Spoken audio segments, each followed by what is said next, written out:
자, 삼성전자 주주분들 반갑습니다. 김프로입니다. 자, 오늘 6월 22일 월요일이고요. 오늘 삼성전자 흐름을 보시면 조금 의외라고 느끼실 수 있습니다. 외국인이 며칠째 꽤 많은 물량을 팔고 있거든요. 보통 외국인이 이 정도로 팔면 주가가 밀리는 게 자연스러운데 삼성전자는 오늘도 이렇게 보합 수준으로 잘 버텼습니다. 외국인이 이렇게 파는데 왜 주가는 안 빠지는지, 그리고 이게 지금 주주분들께 어떤 의미인지를 오늘 차근차근 짚어드리려고 합니다. 끝까지 보시면 지금 이 자리가 조금 다르게 보이실 겁니다. 먼저 수급부터 같이 보겠습니다. 오늘 외국인이 128만 주 정도를 팔았습니다. 저번 주에는 그것보다 더 많은 369만 주를 팔았고요. 며칠째 꾸준히 물량을 내놓고 있는 상황이죠. 그런데 여기서 눈여겨볼 부분이 있습니다. 오늘 개인이 152만 주를 사들였거든요. 외국인이 내놓은 물량을 개인이 거의 그대로 받아낸 셈입니다. 보통은 외국인이 팔면 개인도 불안해서 같이 파는 경우가 많습니다.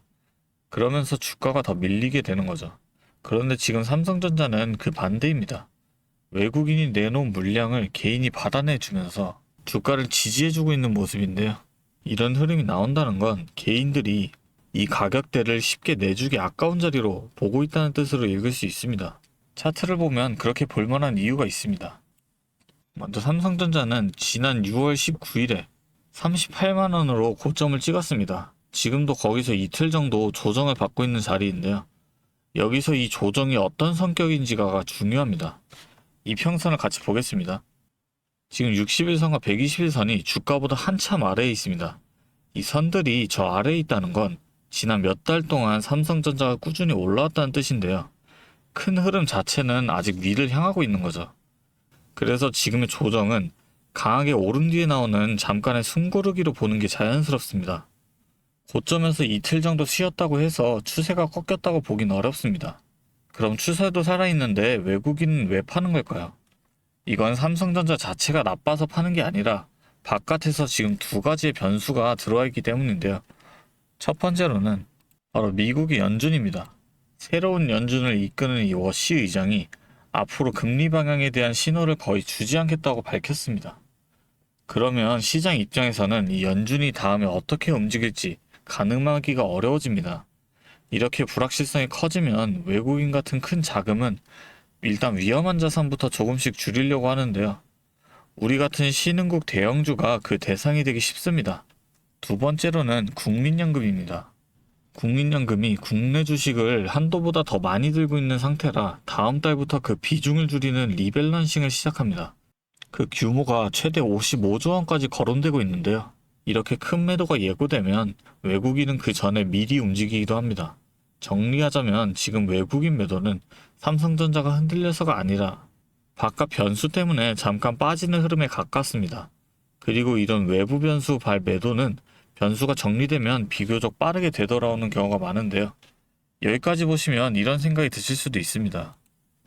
추세도 살아있고 이 개인이 받쳐주고 있고 외국인 매도도 외부 변수 때문이라면 결국 다시 오르지 않겠냐라는 거죠. 방향만 놓고 보면 그렇게 볼 여지가 충분합니다. 다만 한 가지 문제는 타이밍입니다. 지금 이 외국인은 분명히 팔고 있습니다. 이 매도가 멈추고 외국인이 다시 사러 돌아오는 그 지점이 언제냐? 사실 이게 가장 어려운 부분인데요. 이 변곡점을 잘 잡으려면 조정이 끝나는 자리, 그러니까 비교적으로 좋은 자리에서 올라타게 됩니다. 반대로 이걸 놓치면 외국인이 다 사고 주가가 한참 오른 다음에 뒤늦게 따라서 들어가게 되죠. 같은 종목을 두고도 이 타이밍 하나에 결과가 꽤 달라집니다. 그리고 그 변곡점은 오늘장 마감보다 내일 오전장 초반에 가장 먼저 신호가 나옵니다. 제가 늘 말씀드리는 부분인데요. 주가는 오전장 초반에 가장 크게 움직입니다. 오늘 외국인이 마감까지 내놓은 물량, 그리고 개인이 받아간 이 힘겨루기가 내일 아침장 초반에 그대로 드러납니다. 내일 오전에 외국인 매도가 잦아드는지 아니면 좀 더 이어지는지 개인이 계속 받아낼 힘이 있는지 그 2차 흐름을 보면 지금 조정이 마무리 단계인지 아니면 조금 더 갈지 가늠할 수 있습니다. 다만 이 신호라는 게 장이 열리고 몇 분, 길어야 몇십 분이면 지나가 버리는 경우가 많은데요. 이걸 제때 확인하느냐 아니냐에 따라 내일 대응이 달라집니다. 그런데 이 변곡점을 놓치고 나서 지금이라도 들어갈까요? 아니면 더 기다릴까요? 하고 찾아오시는 분들이 한두 분이 아닙니다. 그래서 방법을 좀 바꿔보려고 합니다. 잠시만요. 상단에 번호를 하나 띄울게요. 위에 번호 보이시죠? 010-3436-7531. 여기로 삼성전자니까 간단하게 삼성. 이게 두 글자 문자 주시면 됩니다. 아무나 다 도와드리겠다는 게 아닙니다. 적어도 내일 이 변곡점을 놓치지 않으시려는 분들만 따로 저장을 해서 외국인 매도가 멈추는 시점, 그리고 다시 사러 들어오는 타이밍을 실시간으로 함께 보려고 합니다. 오늘 영상 도움 되셨다면 이 구독 한 번씩만 눌러주시면 좋을 것 같고요.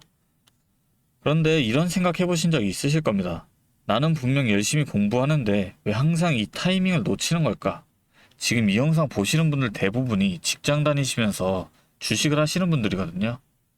아침에 출근하면서 뉴스 보고, 회의 중에 몰래 차트 확인하고, 점심시간에 계좌 들여다보고, 화장실 가서도 스마트폰 놓지 못하고, 그런데 정작 장이 크게 움직이는 그 순간에는 항상 다른 걸 하고 계시다가 나중에 이걸 확인하고 나면 이미 다 지나간 다음이고, 그제서야 연락 오셔서 지금이라도 들어가야 하나요? 아님 팔아야 하나요? 이렇게 되는 거거든요. 혼자서는 이 타이밍 잡기가 쉽지 않죠. 정보가 없어서가 아닙니다. 뉴스도 보고 공부도 하는데 막상 내 돈이 걸리면 이 판단이 흔들리는 거거든요. 그 순간 옆에서 방향을 잡아줄 누군가가 필요하다는 겁니다. 저희 채널은 저 혼자 운영하는 게 아니라 매일 전문가들과 함께 이 미증시부터 글로벌 이슈까지 실시간으로 체크를 하면서 대응 방향을 함께 만들어가고 있습니다. 지금처럼 이 변동성이 큰 장에서는 이렇게 해야 대응할 수 있다는 거예요. 혼자서는 한계가 있습니다. 여러분, 혼자 하지 마세요. 오늘 밤 어떤 소식이 나오든 내일 장이 어떻게 열리든 그 타이밍마다 도와드리겠습니다. 앞으로는 뒤늦게 찾아오셔서 후회하시는 일 없으셨으면 합니다. 마지막으로 지금까지 영상 시청하신 분들을 위해 특별한 이 선물 하나 준비했는데요. 지금 중동 전쟁 이슈가 있었음에도 계속 늘어났던 이 AI 데이터 센터로 인해 전 세계가 전력난에 처한 거 알고 계시죠? 이 전력난을 해결하기 위해 지금 우리나라에서도 핵심적으로 밀고 있는 사업이 하나 있는데요.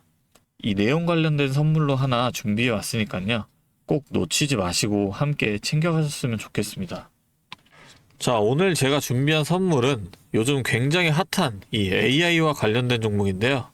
자, 그런데 이 AI가 사용되는 곳이 굉장히 또 많고 용량도 크다 보니까 전기가 부족해져서 이 전력난이 상당히 심각하다는 겁니다. 이게 어느 정도냐면 이 데이터 센터가 쓰는 전기량이 우리나라 전체 사용량의 2배가 넘는다는 거죠. 그래서 이 데이터 센터 기업들이 가장 먼저 해결해야 하는 숙제가 바로 이 전력난을 해결하는 겁니다. 자, 그런데 이 전력난을 해결하려고 발전소를 더 지으려면 이 10년이 넘는 시간이 걸리는데 당장 내일 전기가 모자란데 10년은 너무 길죠. 그래서 오늘 가져온 게 가상발전소인데요. 이 가상발전소는 정부와 기업도 큰 관심을 보이는 핵심 사업이라는 겁니다. 그러면 이 가상발전소는 뭘까요? 실제로 발전소를 짓는 게 아니라 여기저기 흩어져 있는 전기들을 네트워크로 묶어서 하나의 발전소처럼 통합 관리하는 시스템인데요. 예를 들어서 전기차 배터리에 남은 전기를 전력망에 다시 팔아서 수익을 낼 수도 있는 겁니다. 이런 식으로 전국의 남은 전기들을 AI가 모아서 마치 하나의 거대한 발전소처럼 운영하는 거죠. 사실 지금까지는 전기를 절약해야 한다 이렇게만 생각했잖아요. 그런데 이 조건 자체를 바꿔버린다는 겁니다. 이 발전소를 무작정 지을 수 없다면 있는 전기를 얼마나 효율적으로 쪼개서 쓸 수 있느냐가 핵심이 된 거예요. 이게 바로 이 가상발전소가 앞으로의 시장을 지배할 수밖에 없는 이유가 되는 겁니다. 이미 테슬라에서는 일본에서 가상발전소 사업을 전국으로 확대했고요. 우리나라 정부도 제주도에서 이미 시범 사업을 운영하는 중이죠. 결국에는 이 가상발전소, 즉 VPP 사업이 미래의 핵심 사업으로 자리 잡을 수밖에 없는데요. 제가 이 중에서도 무려 5년 전부터 이 가상발전소를 준비해온 특정 종목 한 가지를 가지고 왔습니다. 이 기업은 다른 경쟁사들이 이제 막 가상발전소 사업에 뛰어들 때 이미 5년 전부터 대기업들과 인프라 구축을 마쳤고 범용성 또한 한 가지에 묶여 있는 게 아니라 아파트, 상가, 공장, 그리고 전기차 충전소까지 서로 다른 에너지를 컨트롤하는 독보적인 통합제어 기술을 이미 갖추고 있다는 겁니다. 다시 말해서 에너지 효율을 뽑아내는 기술력이 시장 평균보다 이미 30% 이상 앞서고 있다는 평가를 받고 있어요. 그렇다면 올해 2026년 분산에너지 특화 사업이 본격화되면 어떻게 될까요? 이 기업의 소프트웨어가 전국에 깔리게 되는 압도적인 점유율을 예상해 볼 수 있겠죠. 그렇다면 우리는 남들보다 한 발 앞서서 이 수익의 길목을 지키고 있어야 큰 수익을 가져간다는 겁니다. 자, 제가 지금 정말 공들여서 분석한 이 종목 정말 궁금하시죠? 지금 화면에 보이시는 이 번호 010-3436-7531로 선물이라고 두 글자 적어서 문자 보내주시면 제가 확인하는 대로 분석한 리포트와 함께 종목명까지 바로 공유해 드리도록 하겠습니다. 제가 드리는 이 선물로 우리 구독자분들이 조금 더 여유있고 성공적인 투자 이어나가셨으면 좋겠고요. 지금까지 긴 영상 시청해 주셔서 감사합니다. 김프로였습니다.